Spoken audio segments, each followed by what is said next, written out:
All right, good evening, everybody. It's a little bit after 8 o'clock p.m., so we're going to go ahead and get this party up and rolling. Again, welcome to the March 2026 Columbus Astronomical Society meeting. As always, I'd like to take a moment here to recognize, can I have all of our officers and trustees stand up real quick? Get a little bit of exercise in. All right, just remember, I'm Knox McCarthy, president of the club this year, joined by our vice president, Isaac Cruz. We've got our secretary, Bethany Roden, Charles Lesko, our treasurer, and then a couple other board members with us tonight, Brad Haney and Charles Cunningham back there, and Jason Hissong and Mark Peter are not with us today. Ben, did I call you out yet? Sorry, we saved the best for last. Ben Roden, one of our other trustees in the club. As always, we just finished up our club. No.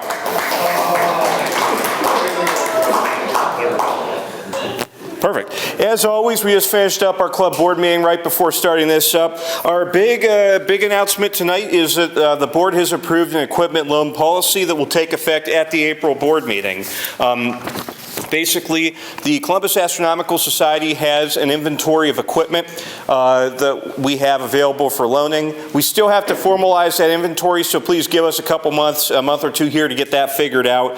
But if a member of our club, who's a member of good standing, would like to request any of the equipment that we have to loan, there will be an email address that we're going to share this policy in the Prime Focus next month. There's an email address that you just email what you're looking for, and then we'll facilitate it. Equipment loans will go for 1 month from one meeting to the next. So if you take out a piece of equipment on loan, you need to make sure to have it there at the next meeting. So if you're not going to be there at the June meeting, don't request something in May. Kind of makes sense. I will have a formal copy of the equipment policy available for everybody to review in the Prime Focus, the April Prime Focus, I should say. And then I'll talk with the board, but we'll probably get into a habit of including a list of our inventory in the Prime Focus editions, just so folks can be aware of what we have in case there's any interest in borrowing that. That's pretty much all the updates I have on that. I'm going to go ahead and turn it over to Director Don Stevens. Here you go, sir. Thanks. All right, good evening. Don Stevens, Director Perkins. We resumed our public programs last month, and they continue for the next few months. This time of year, they start at 8 p.m. They're Friday nights. And if you're looking for something to do on a Friday night, come help us out on a clear night with the telescope. You don't need to be an expert. There's plenty of members that out there that sometimes show up, and they can help you point out things. And it's a good time. People have a lot of fun. Public especially enjoys it. So do come help. If you don't have a telescope, we've got a couple telescopes that can be set out that you can use as well. So do help with those. The programs are going to run until mid-June. Then we take about a month hiatus or so for our nighttime programs. We are going to do a couple of daytime programs on Saturday afternoons at the end of July called Celebration of the Sun, where we'll set up solar telescopes, talk about the sun, things like that. Even do a little rocket launch demo for the kids and for the big kids too, if they're interested. So to come for that as well. As far as update on the observatory itself, I've got some approval from the administration, finally trying to move forward in some of the projects that need to be done on the building, including repairing those restrooms down in the basement, getting those back up and running, so we would have more than just a single occupancy restroom for use, and repairing the front steps and doing some of the other masonry work and things, little point and tuck work, things like that around the building itself. Hopefully here next couple months, as it warms up, we'll start to get working on those projects. I'll make announcements as that happens. So on that, thanks a lot for those that have helped out. There are, a couple members, one of them not here tonight, who's been pretty decent volunteering. Mark Peter, the club's aware. Mark unfortunately had some health issues he's recovering from, so he's not going to be available helping out the programs. So it'd be nice to have, like I said, a couple people kind of helping with the programs as well. in lieu of his assistance. So thanks a lot. Let's go ahead and turn it over to Brad Handy, our JGAP director. Howdy guys. Programs at JGAP are up and running. We do them, as you guys probably have heard me say many times before, on Fridays and Saturdays when it is clear. The programs generally occur at the quarter hour that is closest to sundown. That's the start time. The volunteers should probably arrive there a little bit earlier. I am encouraging anybody who wants to go down there and help out to bring a scope or just bring themselves and adopt one of ours. We've got a half a dozen scopes that we can take out into the plaza and such, and you can avoid having to drag your own out there if you like. I'll even let you use my 18-inch obsession if you like, if you really want to. I like to see it get used. A personal note, I am taking a 2.5-week vacation in the middle of July, or actually the beginning of July, and I, in particular, need folks to help out during that period. It's the 3rd and 4th of July, and then the following week, 10th and 11th of July. I won't be there to do the programs because I'm going to be traveling. So if you have gotten an itch to go down to the John Glenn Astronomy Park and help out, those 2 weeks will be really helpful if you could make it, because I won't be there to cheer on people to do it, but if you want to volunteer, please consider those weeks as part of your itinerary. And that's pretty much all I have. So, okay. Thank you very much, Brad. And I know, I'm getting there. Just a couple of notes on that. Both of those are really great volunteer opportunities for a member of our club, especially if we could get a few more folks even to be able to be regular volunteers here at Perkins on Friday nights. Even in full moon conditions, there's plenty of cool stuff we can still see from here, and every once in a while Gary really Larry over here really pushes his C-star to the limit. So if you haven't read the Prime Focus yet, you can see something he took of the Orion Nebula a couple weeks back. And if you've not been to John Glenn Astronomy Park yet, it is a very wonderful observing facility in the area. Joe Stark is unable to be with us this evening. We do not currently have any updated programs or outreach opportunity requests out there, but I want to turn it over. Do we have any guests in the John Doe one? Ignore that. That was just for, okay. I'll turn it over to Drew. Do you want to take that? Or? Okay. I apologize in advance if I completely mispronounce these, but do we have an Andy Alt? Is that the correct pronunciation? Andy, welcome. Do you want to just introduce yourself real quick, or? My friend Mike Leach invited me, and I live down in Columbus, Clintonville, and so I'm getting my feet wet again. The last time I've been involved in astronomy was when I was in high school. So, and so Mike piqued my interest, and so I thought I'd get back involved. So I thought I'd check it out tonight. Well, thanks for joining us. If you have any questions at the end of the meeting, please let us know, and feel free to talk to any of us about that. And then, is it Ellie Nouds? Did I pronounce that right? Yeah. What do you like? I'm with him. I'm just an Abler. Fair enough. Regardless, thank you for joining us tonight. I'm just double checking my agenda here. All right, so with all that having been said, that ends the business component of our meeting tonight, but we're really excited to be able to turn it over to our Vice President, Isaac Cruz, who's going to be presenting to us tonight on the amateur astronomer as citizen scientist. I actually overstepped the observing, or the CASAS. So I'm actually, before we turn it over to Isaac for this, we've got the CASAS interest group, the imaging interest group, and we've also got the observing interest group. So I'm going to turn it over to Isaac and Charles to talk about those, and then I'll introduce our speaker, Isaac Cruz. Man, I'm sorry about that. No, it's okay. Not a problem, not a problem. A lot of things going on. So, good evening, everyone. My name is Isaac Cruz. I'm the head for CASAS, which is the Columbus Astronomical Society Imaging Special Interest Group. So, a couple of things in there that all those things go together. First of all, I want to invite you, if you're interested on actually how to take images of the sky, all the stuff that is over there, and you see pictures, in Sky Telescope and other places, then you say, well, how the heck, the people actually take those pictures? I invite you that next week on Saturday in this same venue right here, 1 o'clock in the afternoon, we'll have a CASAS meeting. CASAS meetings are typically on the third Saturday of the month at 1 p.m. in here. And we talk and teach and learn a lot about, how to take images of the cosmos, right? So if you're interested in that, you're cordially invited. Again, is be 21st of March here at 1 p.m. So you're always welcome to that. And then you have something, Charles.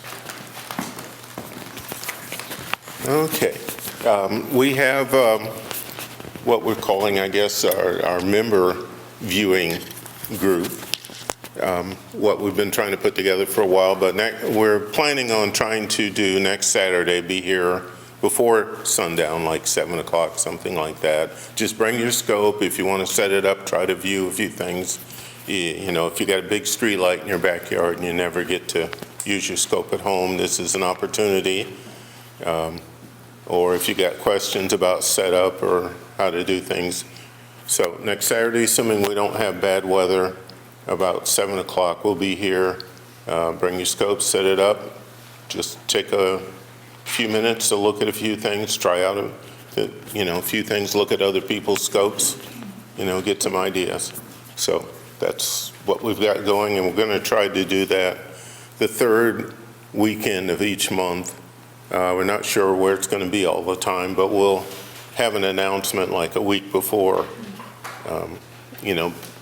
depending on the weather. So. Thank you very much, Charles, for taking that on. One other thing that we were discussing, and I don't know if it got brought up under the JGAP report, next Saturday, if the weather is good, for those who are interested in a Messier Marathon, JGAP will also be open for folks to go and try to observe that from there. Here's hoping the weather is good. Obviously, it's March in Ohio, and it's been a heck of a week, hasn't it? Next up, I would like to invite Ben or Bethany to come up real quick. They're the two who take on the monthly Prime Focus editing role in our club. And Ben, here you go. Hi, my name's Ben. My wife and I manage the Prime Focus. My wife does probably about 90% of it. So you guys should definitely direct your thanks to her. I just make some of the executive calls. So I'm just up here to just make a friendly request to submit articles or pictures or anything, because we love your stuff and we need it. So yeah, that's pretty much it. I hope you enjoy the Prime Focus.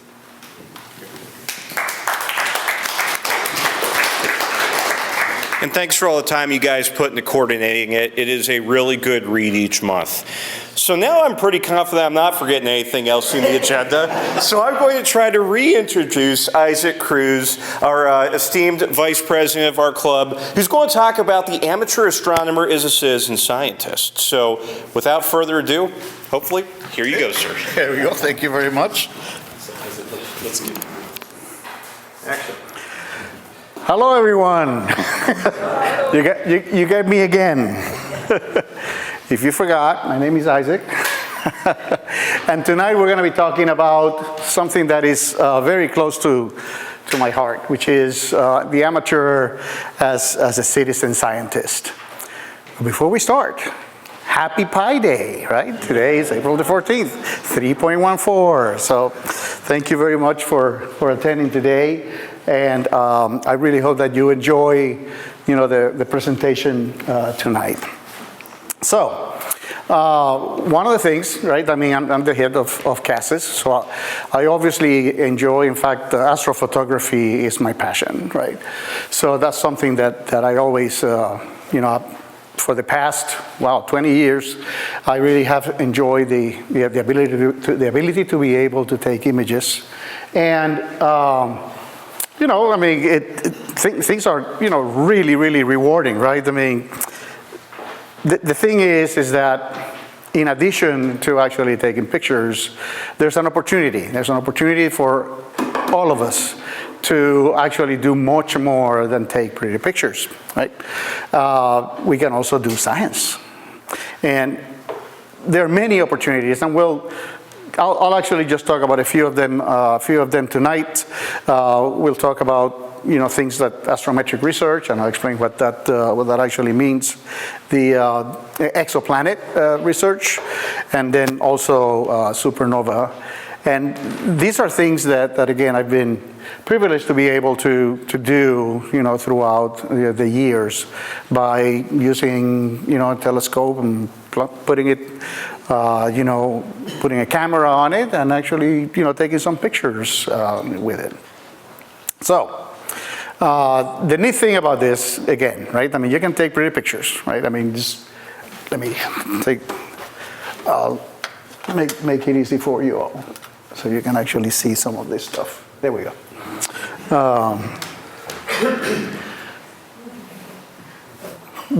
Anybody was able to see the total lunar eclipse that we just had? It was at 5 degrees above the horizon, when it was actually this one. So this is obviously not an image of that, of the one that we just had. But, this is definitely something that for an aspiring astrophotographer, the moon is obviously something that is, one of the first things that we try to do. And as you get, a little bit more experience about, how to take pictures, you can take spacescapes, right? Things that actually cover larger swaths of the sky, and you can see things that are actually quite beautiful, right? I mean, again, this is very, very, very, very very nice to actually do and very rewarding.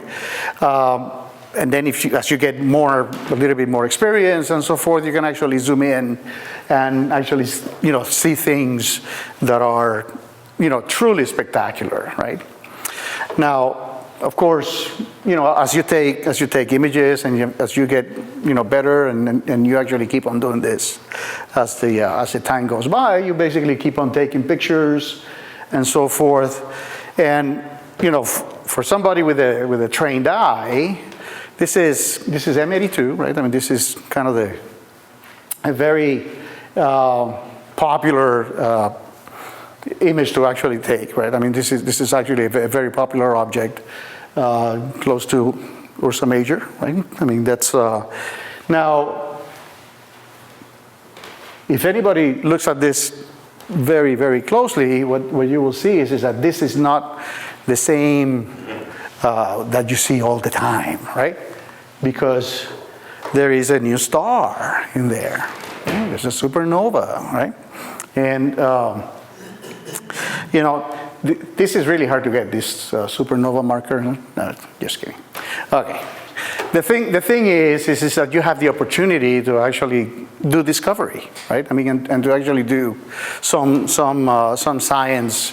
So that was actually in 2014, by the way. That supernova 2014 J. So that was kind of early during early in the year. It only has one letter. As the year goes by, this the designation actually keeps on going up the letters, and finally you end up the year and the thing starts all over again.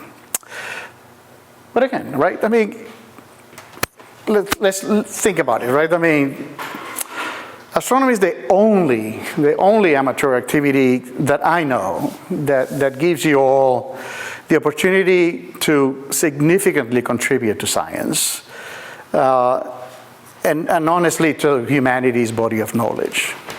And that's a great privilege. I mean, really, it truly is. And again, what you need is a little bit of equipment and time to actually put together. And then you have the opportunity to be able to, delve into, what can I do, right?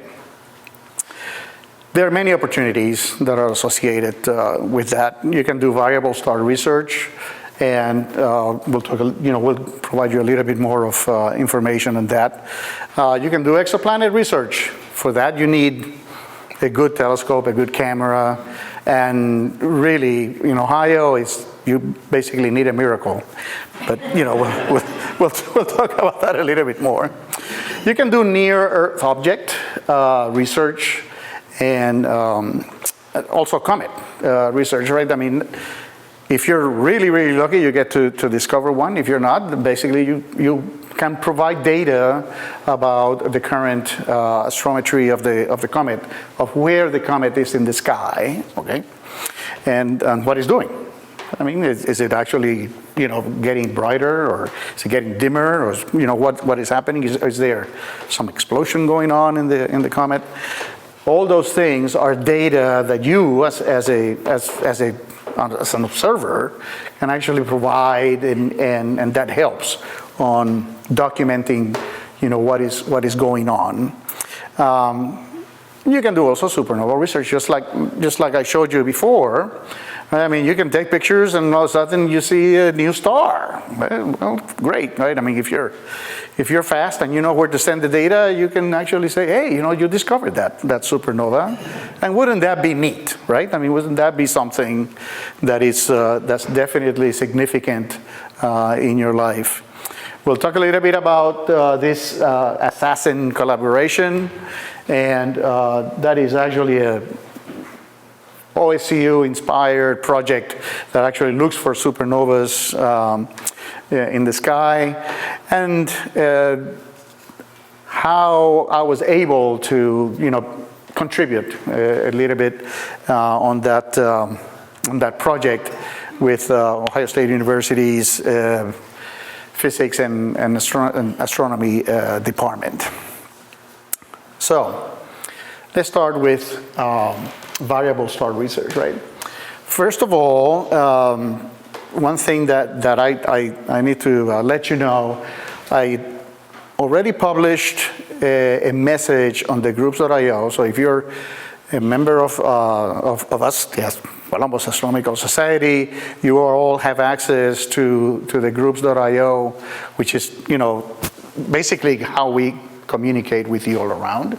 And all these links that I'll be talking about tonight, all these links are in a message that I posted like at 4 o'clock in the afternoon already. So if you're interested on any of those, all the links are there. So you don't have to kind of worry about handouts or anything. They're all they're available already in the groups.io website. Yes. So variable star research. The American Association of Variable Star Observers, also called AAVSO, right? The neat thing is it's free to join, and they're always looking for astronomers to provide data of, basically what the astronomers see, right? I mean, in fact, you don't actually even need equipment. If you actually want to, you can basically pick a star. You have to find that. You have to make sure what star you're looking at, and make observations and report those observations to the AAVSO, to the AFSO. Naked eye observations are definitely something that they like, and so forth. If you want to be a little bit more specific, you can make photometric type of reports to them. Photometric, like the word says, right? Photo. So you basically are giving them how bright that star is compared to other stars, based on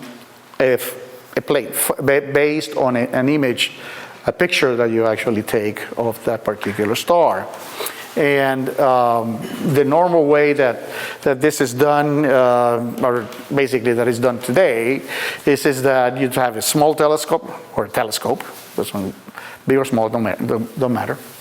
You take multiple images, literally hundreds of them, and then you compare those images with known how bright the other stars all around it are, and then if there is a variability, if there's something that varies on that star, it will show up. So I'll give you an example. One thing that it is kind of neat is that these ASO also have this comparison finder star charts, because you have to know, right? What are you actually looking at? The same website that actually you send the data to, it's also, you have these star charts by going to it's resources for observers. So that's the reason why that is in there. This is a typical chart that you would actually make when you take photometric information of a star. And this is specifically for an eclipsing binary, is SZ Hercules. So this is a star in constellation of Hercules, right? And this is a known eclipsing binary. That means that there's two stars that, kind of like go one in front of the other in regards to us, in respect to us.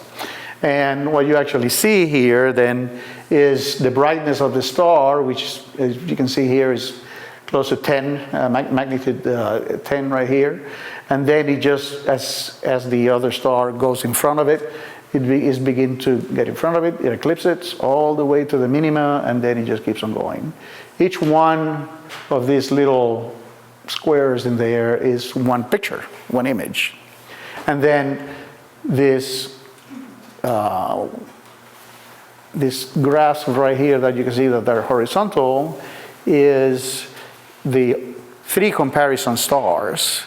That's how we know that this is actually, doing the variability, right? This didn't change, so this one didn't. And I did this, 2007, so 19 years ago, right? And the thing about this is that they love this, right? They is a ASO, right? They love this. There are many stars in the sky. All this stuff, because of that, right? You can actually select anything that you want to see as far as new or old. It is truly appreciated by ASO. So this one observation, right? which is comprised of close to 150 images altogether, right? Is sent out to ASO, and this data, which includes the minima, right? It went from, well, actually when I picked it up, it was close to 10, but you notice that it was still going up close to 9.9 or something like that at the end right here. But the minima and where basically was going, all that is recorded, and you made one little dot, in there, one little contribution, a small grain of sand in the body of knowledge of humanity. So it's kind of neat to actually be able to do that. You need time, right? This actually took, let me see, from maybe 2.5 all the way to 5. So this is actually, that's not too bad. That's only 2.5 hours, right? To actually take all this. So this is relatively fast to be able to take all this data, because this is a known eclipsing binary. When this is going to happen, right? So you start taking a picture just like an hour or an hour and a half prior, and then you actually record the minima, and you actually have the most effect when the other star has the most effect, and then you actually see it in there. for those of you, you say, well, what happened here? Can anybody tell me what happened here? Does that make sense? The what? Cloud got in the way? No, it's actually a little bit better than that. Switching the telescopes, the side, the switching. The meridian flip. That's it. Yeah, the meridian flip, right? This was taken with a telescope that the mount, right, is called the German equatorial mount, and when it gets basically to the zenith, it has to go to the other side, and then you start taking pictures again. So this is kind of the time that it actually took from taking that picture to the next picture right here. So that was kind of a few, like maybe a couple of minutes, maybe 2 or 3 minutes before everything was set up again, to actually record it. They love this. ASO loves this, this type of information. And again, this is with equipment, right? I mean, you have a camera, and then you have software that actually records each and every one of these. Like I said, like this is one picture right here, right? So it actually, there's software that will analyze the image that you took, and you literally just say, this is a star that I want to follow, right? And then this is a reference star, this is a reference star, this is a reference star. You only do it like once, and then it will read all the images that you take and generate this for yourself. So this is not a manual thing. It actually will do that. It will do that for you. If you get software, if you get like a hazy night where some clouds roll in or something like that, does the software normalize the curve to the reference stars, or do you have to do that somehow manually? It may ruin the data, because what you will see is that everything here will begin to go down, right? They all go down the same. They all go down the same, So then exactly. you can get it back by Yeah. saying, okay, these are fixed and the other one is not. Right. So you can actually, the software tries to do a good job, and we'll talk about that on the exoplanets. The exoplanets are, the differences are so small that things like, high clouds and things like that can ruin a whole night and so forth. But this is a lot simpler because they're bright stars, and most of the time you actually know what you're actually imaging, and you're providing data further to ASO, which again they truly appreciate. So that was a great segue, because let's check out exoplanets, right? Now, the thing about exoplanet research is that it's definitely done with a telescope, because you're basically trying to detect another eclipsing, but now you're detecting a planet, right, eclipsing a star. And that planet is an exoplanet, so it's a planet that actually orbits a sun that is not ours, that is not us, right? And I was actually pretty, pretty lucky again, because in 2007, one of the things is there were not that many exoplanets that had been discovered at that time, right? I mean, we're talking again 19 years ago, and it was an interesting time. Most of the exoplanets, most of the observations that was needed were things that are close to us, right? I mean, the idea was that if you want to detect an exoplanet, you have a better chance of detecting something that is happening, an event, right? I mean, that eclipsing, an event that is actually happening closer to us. So anything that was within 10 light years of us were the stars that were being kind of looked at to see if we could actually see any kind of change in the star's brightness. Now, again, this is happening, between 4 and 10 light years away, again in 2007. Now we go further out, but in those days. And what's the other requirement? The other requirement is that, as far as we're concerned, I mean, from our perspective, we need to actually be looking at a star-planet combination where the plane of the orbit of that planet has to be basically perpendicular to us, right? I mean, so we can actually see it. So when it actually goes in front of the star, So there's, interestingly enough, in the Czech Republic, I don't know, don't ask me why the Czech Republic, but the Czech Republic actually has the exoplanet transit database. It was the best database for exoplanets. And it turned out to be a repository of people actually taking their telescopes and trying to find transits, right, for exoplanets. And these folks actually were really, really very good on actually putting it together and maintaining it. That has evolved into this var astro, like variable astro, right? And it's a great repository to, if you want to try it out. They have all this list of current exoplanets and when the transits occur, and you can, again, just like the example that we did for variable stars, you can try basically to gather data from from the information that they provide. So you need a telescope, right? Again, it doesn't have to be very large because you're looking at stars, right? And again, in this case, within 10 or 15, 10 light years away, stars that were typically large stars. So you needed a camera, and I say CMOS. When I started this, there were CCD cameras.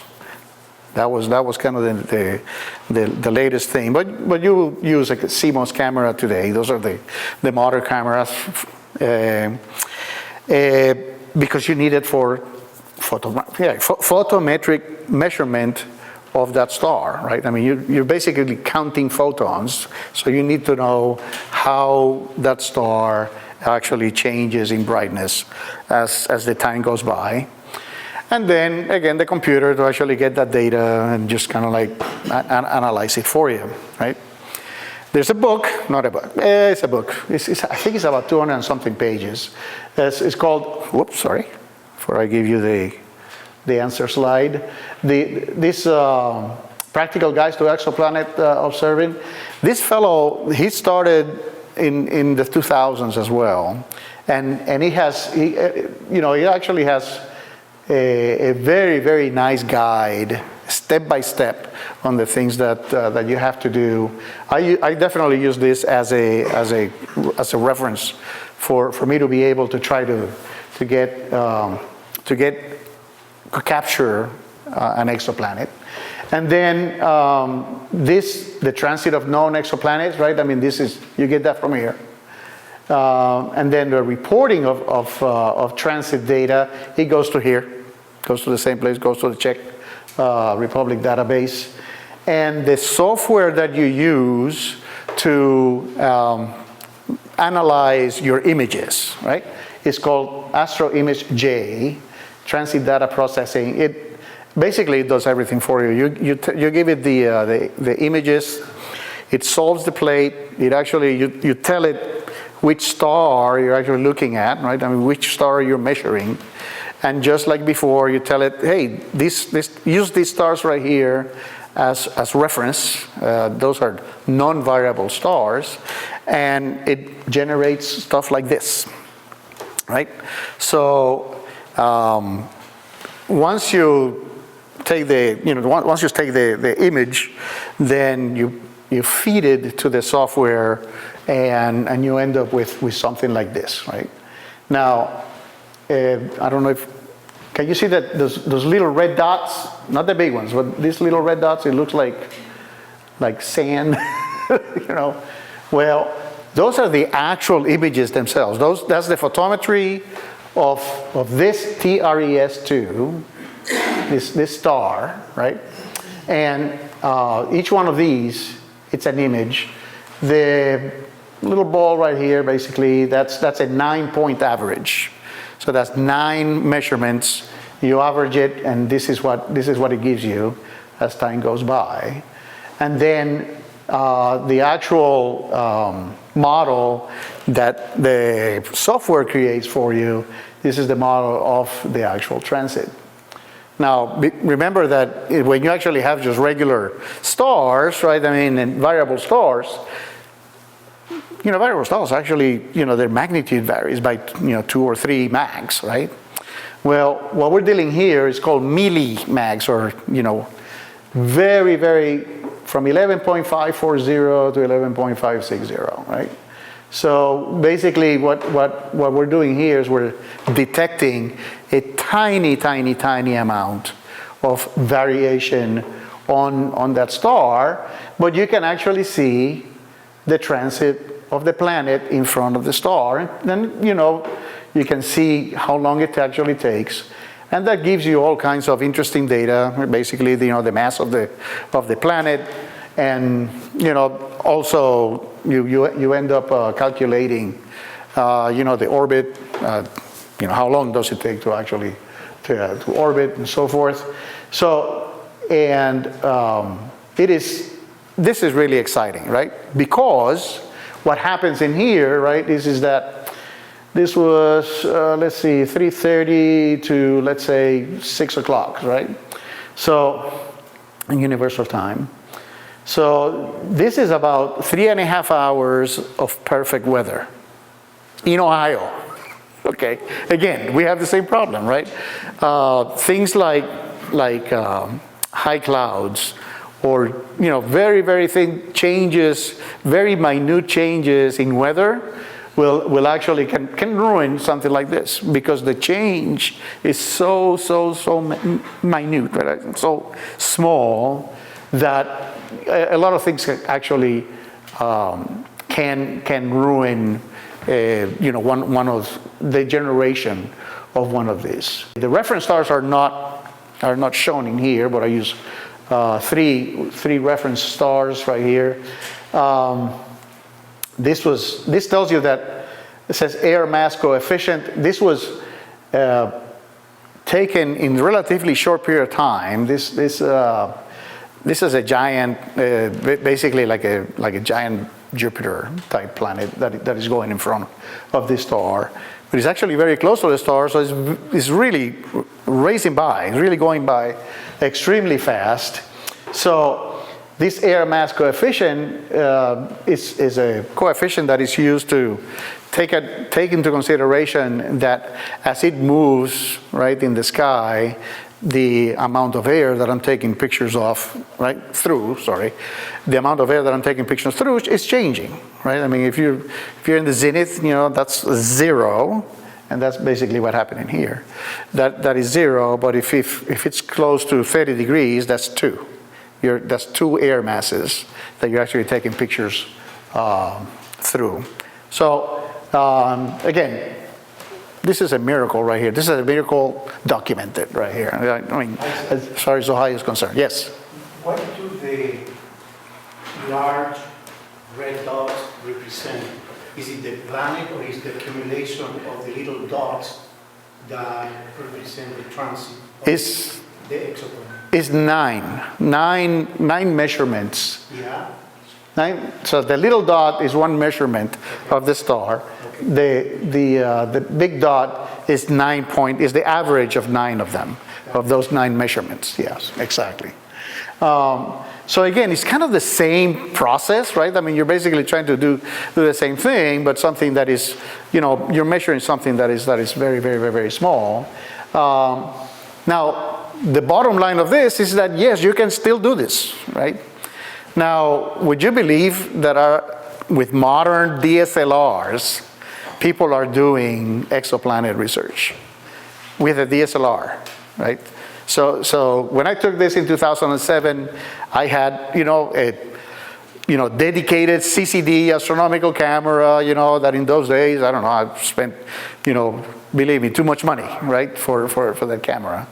Nowadays, people are actually doing exoplanet research, trying to actually generate, these curves by using DSLRs. So it is extremely challenging, again, because of the weather, right? And because what you're trying to measure is so small that is extremely challenging. Well, I mean, as far as I'm concerned, that's part of the fun, okay? That's kind of the neat thing right there. In Arizona, the University of Arizona actually had this project Panoptis. I don't know, Panoptis. So basically, it's called low-cost robotic DSLR-based imaging system.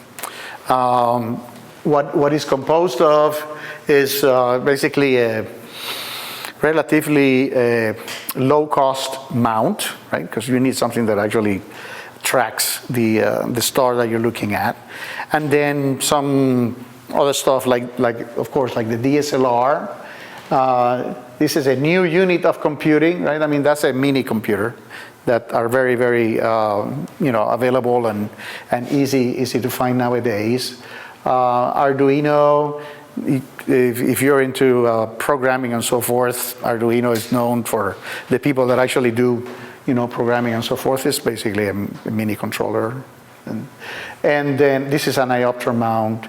The reason why it says ioptron is because the software that controls this was actually written for an ioptron mount, okay? And inexpensive is in between quotes because, these things actually have the tendency to actually end up spending more money than what you would thought that it would be. But it's definitely something that it can be made. The project itself is documented in, these are a bunch of articles about describing on how and, how to do it and so forth. But the good thing is that this is kind of automatic, right? I mean, you put it in a place that it can see the sky, and then this thing actually will actually take pictures for you. Yeah. What kind of focal lengths are we looking at for decent results through this? That's a great question, and in fact, I want you to look at these things right here, right? I mean, this is the camera enclosure. These are the camera lenses. We're not talking about 400 millimeter lenses at all. Things with 70 millimeters, 60, 50 millimeters are actually enough. Really? And the thing is that again it's taking pictures of stars, so they're dots, and as long as that dot covers 2 or 3 of those pixels, basically that's all that you're looking for. And I thank you very much for that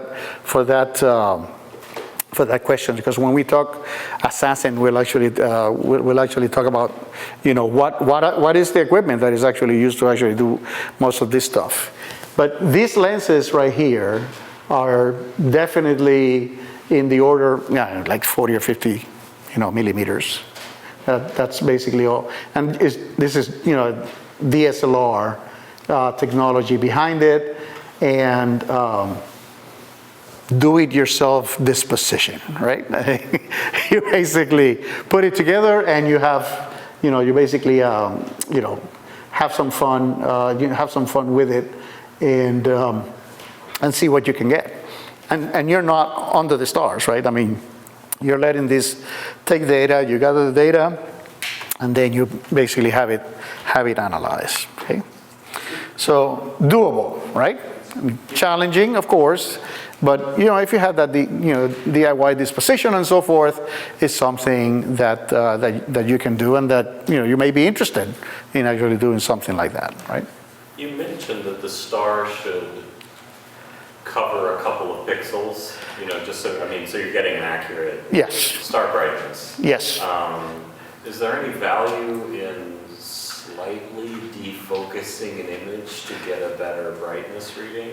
You can, as long as it's consistent. That's the thing. The good thing about focusing real well is because you maximize what the flux is, right? I mean, you're basically saying, okay, I'm not getting any more photons than that what I'm getting. When you defocus, because you need a lot of time to actually do this, 2 or 3 or 4 hours. If the focus changes, at that point you're actually, making it a little bit more challenging than it could be, yeah. But yeah, I know where you're coming from, right? Because now you're covering a larger set of pixels. You're relying on like scatter in the optical system and the atmospheric scatter to kind of blur the image, exactly. Okay, so let's talk a little bit about, some other opportunity to actually do science, right? Is, looking for near Earth objects, NEOs. They have been on the news, right? I mean, specifically the past year, right? I mean, with this, asteroids just going by and, the closest to Earth and all that stuff. Well, folks, again, this is kind of funny, but that's not rare, right? I mean, we are the third rock from the sun, right? That's the sun right there. We are the white line right there. And look at all the stuff that is being tracked today. This is just what is being tracked.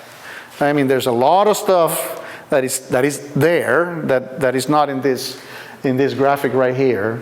But there's a lot of stuff out there that is being tracked today, and there's more. Right? There's more pieces of rock, rocks, out there, and they need help. Who's they? Right? Let's talk about that. Oh, and of course, the usual, comet coming over and then going away. Right? So. This, by the way, that was known asteroids in 2018. So a few years back, right? So who are the people, right? I mean, that actually kind of track all these asteroids, pieces of rock. Yeah, I mean, as I told them.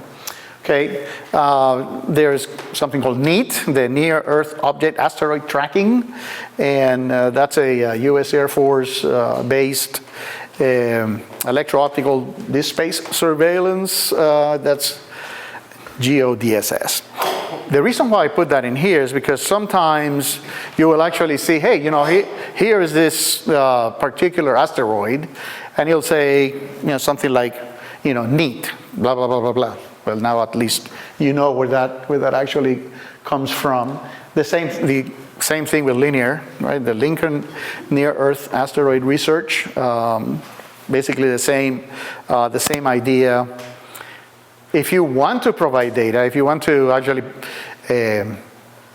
see if you found something that is new, you'll definitely need a telescope because these things are not very big and not very bright. You need a mount because what you want is basically just be taking a picture of a slice of the sky and then see if anything moves. Right? I mean, that's how these things are actually found. You find them. I put there a CMOS camera. That includes DSLRs, by the way, right? The detectors on the modern DSLRs are CMOS. They're CMOS detectors, and they actually are very, very good as far as sensitivity is concerned. And I put planetarium software in there because most of the stuff that you will see in any given night, it's already cataloged. It's already known what it is.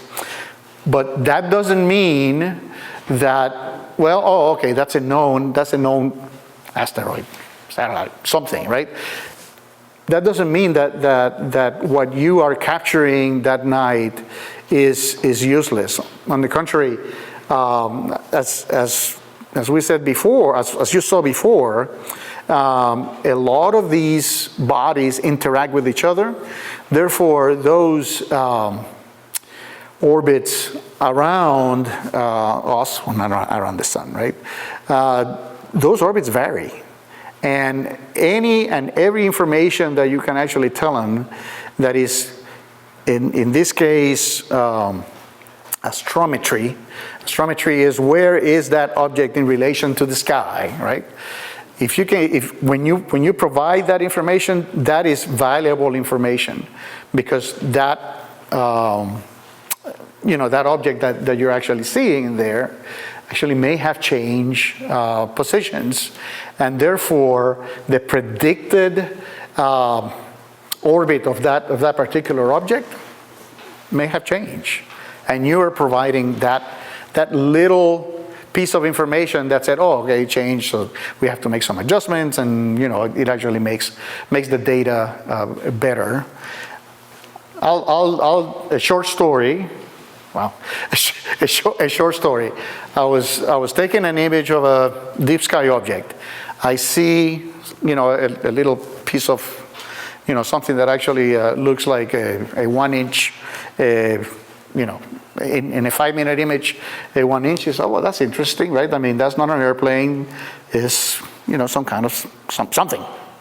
I started looking to see what would be there at that time, and I couldn't find anything. I mean, it was really quite exciting, because I thought that I had found a new asteroid. I mean, something new, right? I mean, that's how the discovery of these things are, right?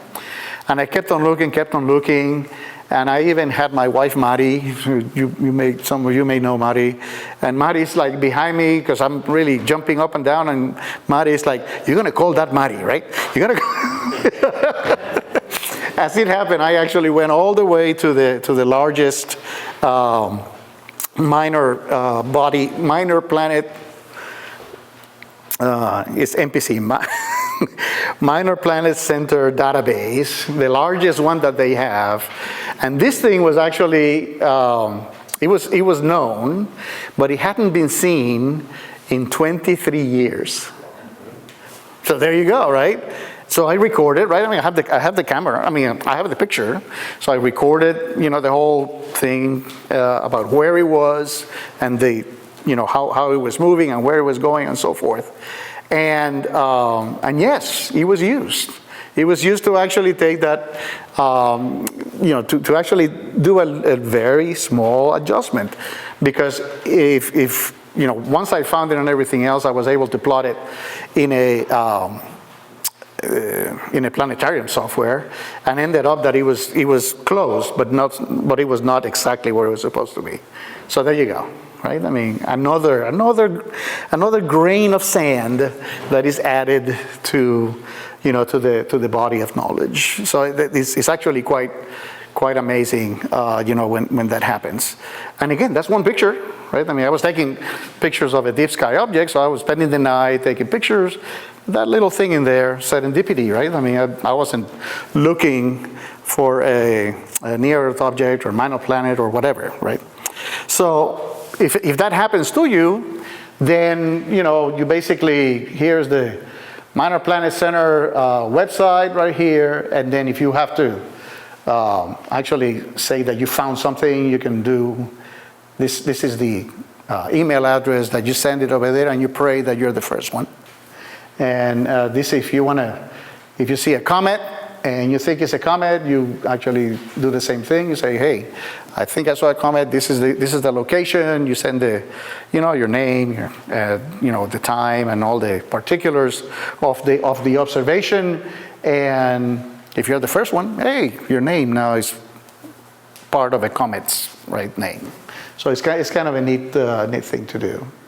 Really, right, exciting. I mean, this is actually pretty neat, and at the same time, right, it's not only exciting, it's extremely rewarding that you're doing something that you love and enjoy, but you're also, again, contributing a little bit to the body of knowledge of man. So, finally, it says 19 out of 25. Supernova research. In 2014, right? So, yeah, 12 years ago. Chris Stanek from the Ohio State University Physics and Astronomy Department, Dr. Stanek, he made a presentation right here about a new project that he was actually starting.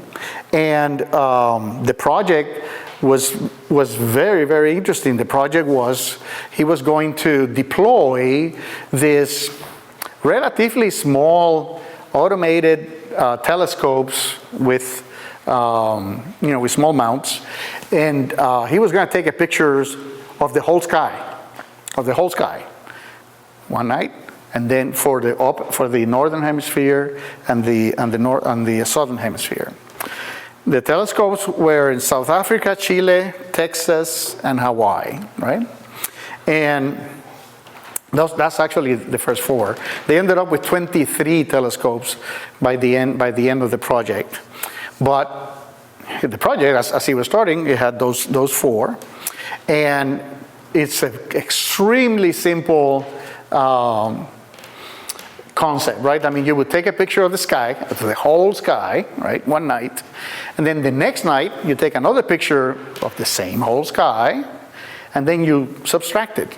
You say A minus B. Simple subtraction, nothing magic about it.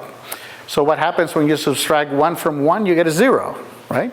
So that means that when you look at the results of that subtraction, you expect to see, if nothing changed, you expect to see what? Just zeros, right? I mean, nothing, right? But if you see a difference, right? I mean, in there, right? 1 minus, 1 minus something a little bit different is still, something in there. You end up with, basically what they ended up is these little dots. Those little dots means that something changed. Now, what you were talking about, Brad, is that the image scale was so large, it was basically 7 arc seconds per pixel. That means that a pixel actually took 7 arc seconds of sky, and so there's not that much resolution to know what that is. So what they saw was 1 pixel, right? The 1 pixel that actually was supposed to be black, but there was something there. But they didn't know what it was, right? So the second part of that thing is to find out what was there.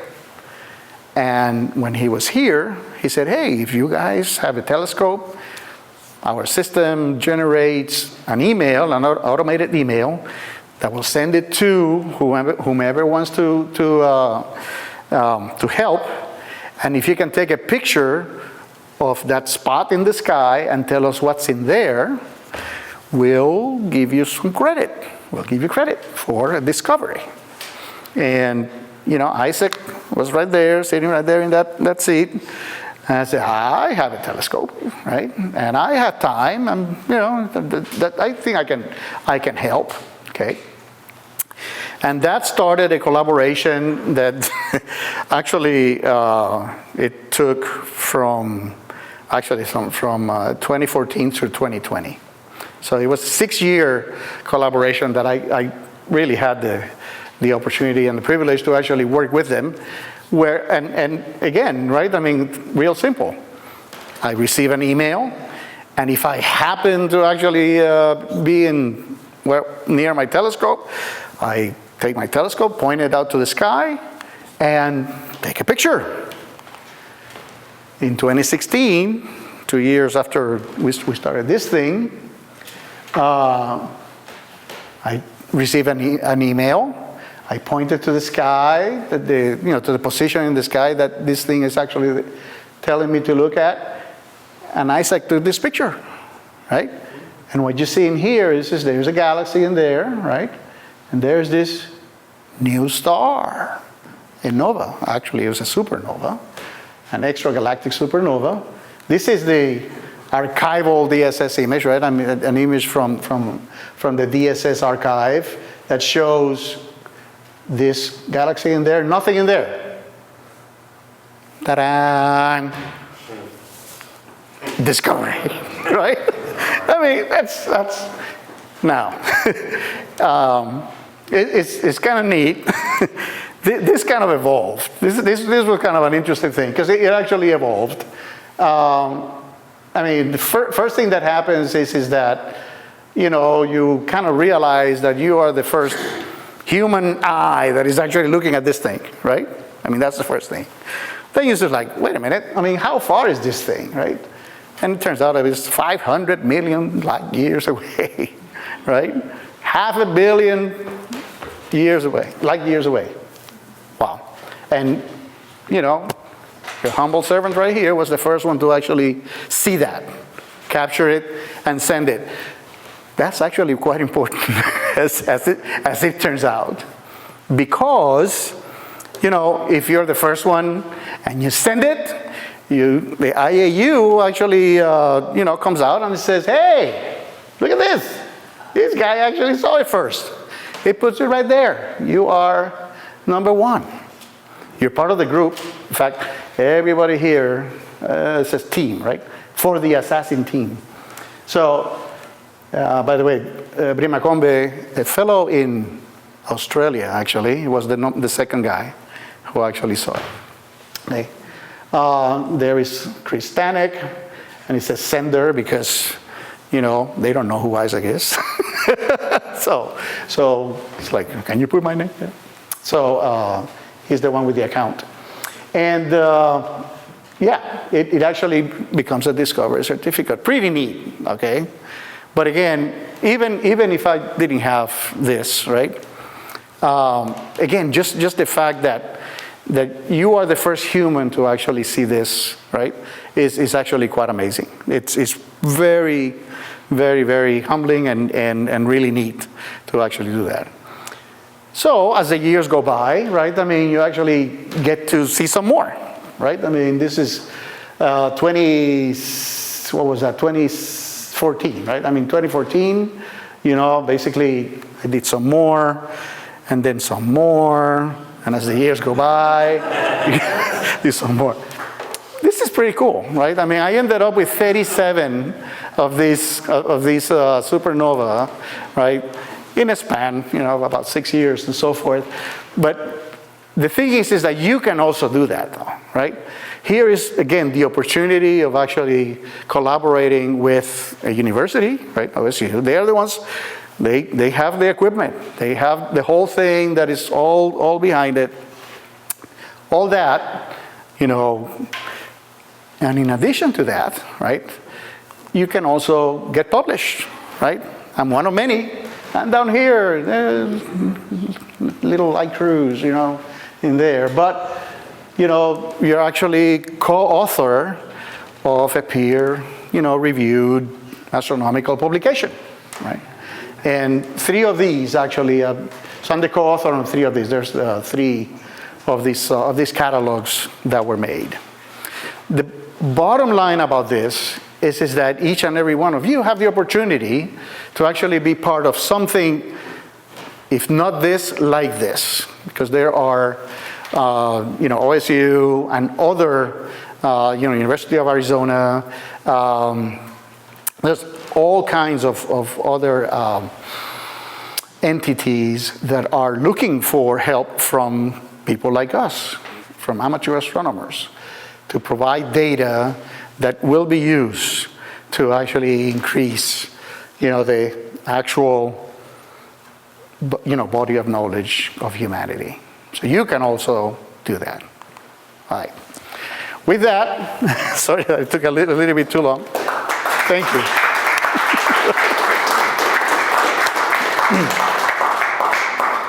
Questions?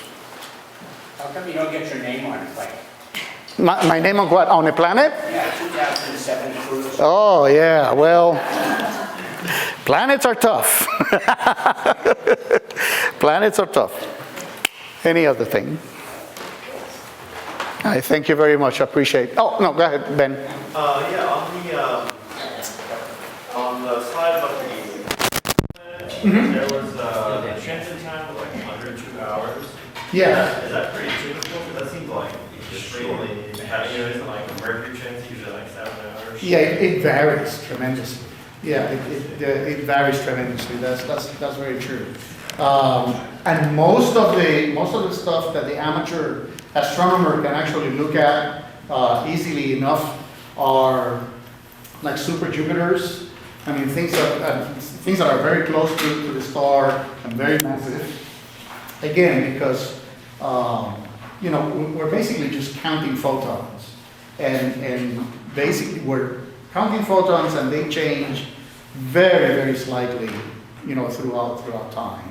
So, you know, transit times of 3 and 4 hours are typical for the amateur astronomer to actually look at.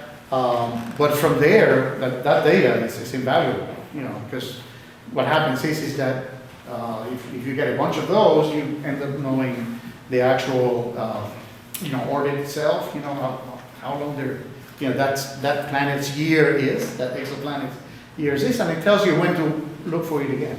So it's actually quite useful. And it tells you, I mean, there's stuff in there which is, it's always kind of interesting. You can get mass and all that stuff, you know, depending on, how much data you actually get. So it's pretty cool. Yes, sir. On the camera that you showed the picture, why do you need the double lens? I don't know. It might be redundancy, but I don't know, honestly, because I didn't do that project. That was not my. It's just an example of something that you can do. But I did not go into the innards of that. But the documentation is there. And again, remember that all those links, they links with information and documentation and so on and so forth. All that it's in the today's message for you all. Right. Hey, thank you. Appreciate it.